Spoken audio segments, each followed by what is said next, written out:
suspect! Coming to get you, Bobber. Hi guys, my name's Barry and welcome back to the channel. I hope you liked my content over the past couple of weeks. I did cover the Evil Dead franchise while I was away on holiday, but I am back now. I might be covering old ground here because I have been away for 2 weeks.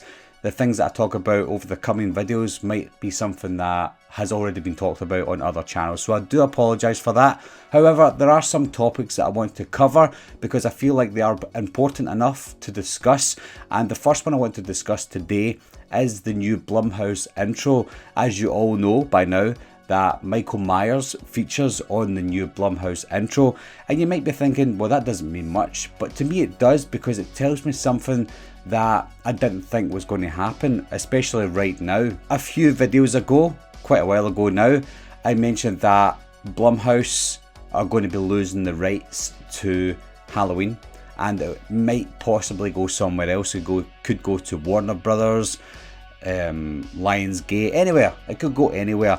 But one thing we weren't really counting on right now was finding out where Michael Myers was going to be landing in a distant future.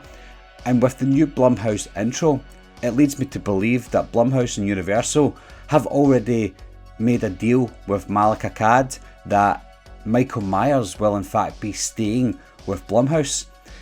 And you're probably thinking, well, that's not confirmed. Just because of this intro doesn't mean that Michael Myers will be staying with Blumhouse. That's very true. He might very well still be leaving Blumhouse and Universal, but you should know by now, with most companies that make new intros for their movies, they don't just make the intro and then that's it, finished, and they move on to another intro. It takes a while to do an intro, and they usually make an intro that lasts a few years.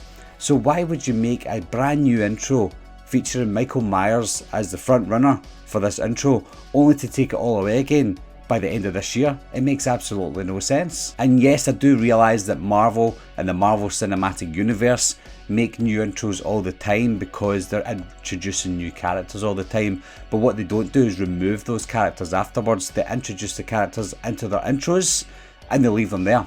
And it's the same with what I think is going to happen with Blumhouse. They're doing this almost cinematic universe style intro, and Michael Myers is the front runner for this. So for them to attach Michael Myers to their Blumhouse logo and to show them on movies like The Black Phone, which is the first movie that featured this new intro, they're not going to do that for fans to go, oh, there's Michael Myers, he must be attached to Blumhouse. Only have it taken away within a year. It doesn't make any marketing sense. The marketing sense would be, let's make this new intro. Let's spend money on this brand new intro and make Michael Myers the front runner, the face of Blumhouse, only to have it take away again. It just makes no sense. I think Michael Myers is staying put. So what does this mean for this timeline itself? Well, I don't want to go over old ground over and over again, but it could still mean one of two things.